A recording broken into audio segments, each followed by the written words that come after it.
sadly, I cannot continue the tale. You see, this chapter in our story has a very tragic end. For the scrolls that told this part were burned within the corrupting fires.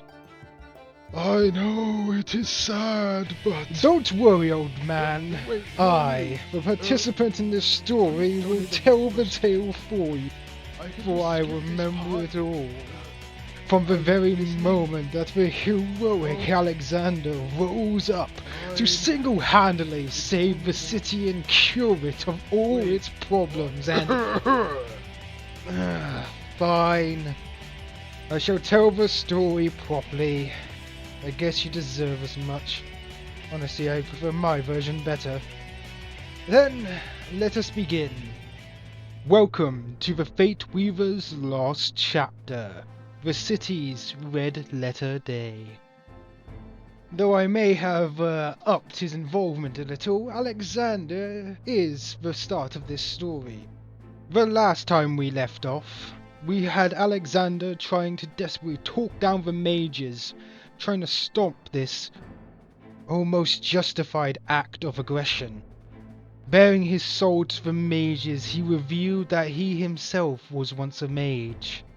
Turned against by his own city, he was burned out, his magic stripped from him. It was as if one's eyes would be gouged out, an entire sense was gone from him. His story may have helped a little. Maybe it was his words, or the confrontation that him and their leader shared, but eventually they were swayed into stopping. However, not before a terrible thing rose from the city.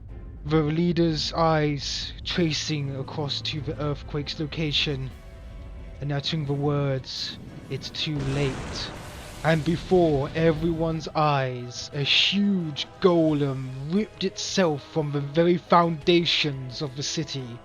Sprinting off, Alexander and a group made their way towards the golem, the small elf transforming into a giant bird of prey to carry the others, while Alexander and a new companion by the name of Valmo sprinted up the back of the golem. Both of them, catching each other's eyes, knew what they had to do at this very moment. Of course they had a race! Filled with adrenaline, they dashed up the golem, seeing who would reach the building first. Though short-lived and almost a tie, they did make it at incredible speed.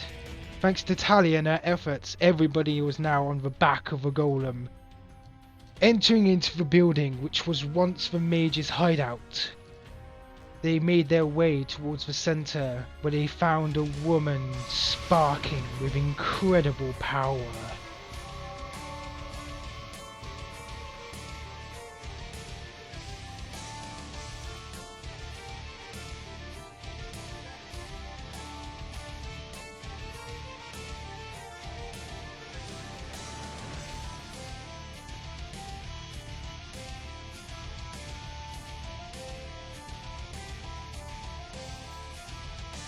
The mages had mentioned it before, but Alexander could not believe what he found.